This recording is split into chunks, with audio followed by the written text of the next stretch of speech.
So today I want to do a bit of a different kind of video. I want to do feminist books that I read at a young age that really helped shape my life. All of these books I read in elementary school, so before the age of 12, and all of them hit me very strongly and were very memorable. Every single one of them has a female main character. The first book on my list, Wrinkle in Time by Madeleine. Much of Madeleine L'Ingle's writing was very influential for me. Wrinkle in Time is definitely the first thing I read by her, and then pieces of her Meet the Austins chronicles. And those were incredibly influential as well. She typically has female main characters. Everything I've read of Madeleine L'Ingle's is used a female main character. Meet the Austins is very different. It's a bit of an older series and a bit more romantic. Wrinkle in Time is, of course, brilliant fantasy sci-fi. If you're at all interested in that kind of thing, this is what I would recommend. And so if you read and enjoyed A Wrinkle in Time, I would also recommend you check out The Ancient One by T.A. Barron.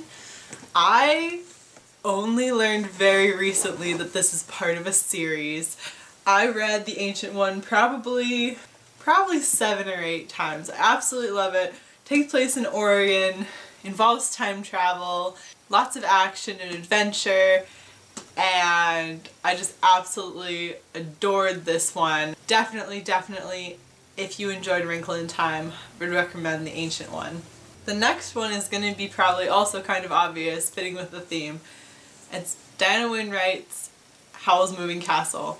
However, this book I read much later. I read Howl's Moving Castle probably in high school or college. The one I read much younger is the sequel, Castle in the Air, which I did not know was a sequel. This one doesn't maybe quite count because it does have a male protagonist, unlike the other book. It is still very feminist, and it is the sequel to Howl's Moving Castle. So whereas Howl's Moving Castle revolves around Sophie and Howl, both of them are in this book, but this one is sort of a take on Arabian Nights, I believe was where the inspiration comes from, and a carpet salesman who goes on a grand adventure.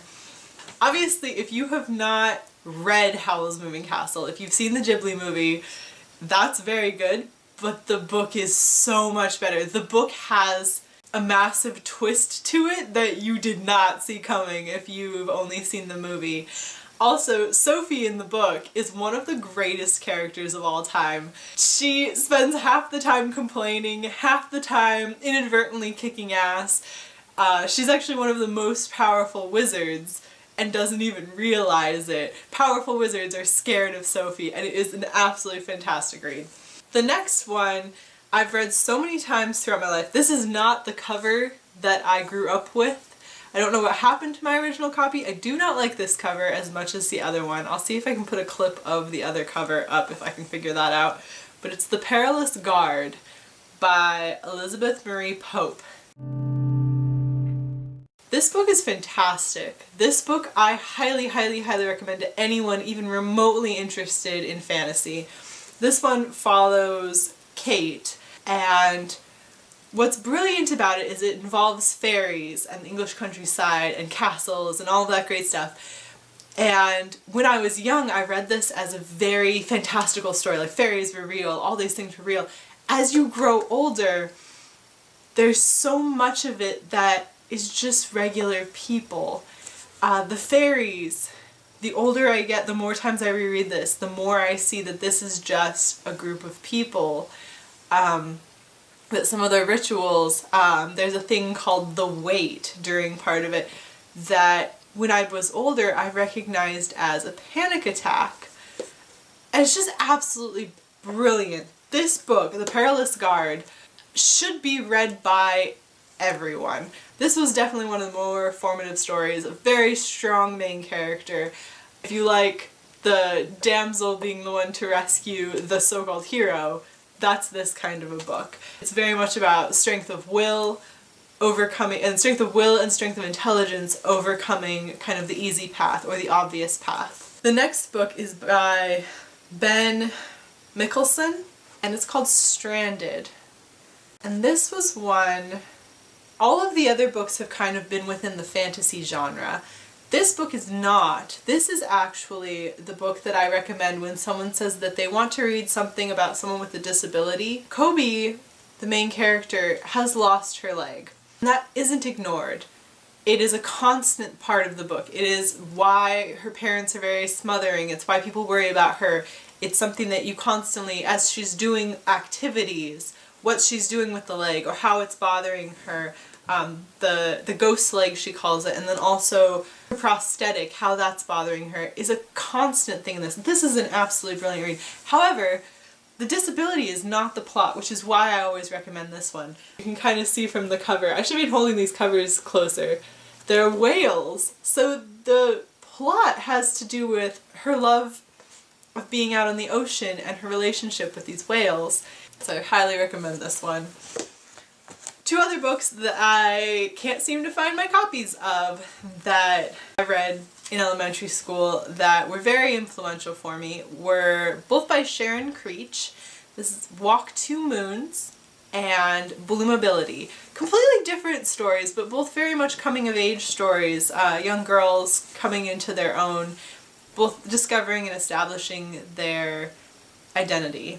And the last one I want to talk about, I don't own copies of the series, but the series is very dear to me. I think it's very dear to a lot of people who read it, especially people who read it young and then went back and read it older.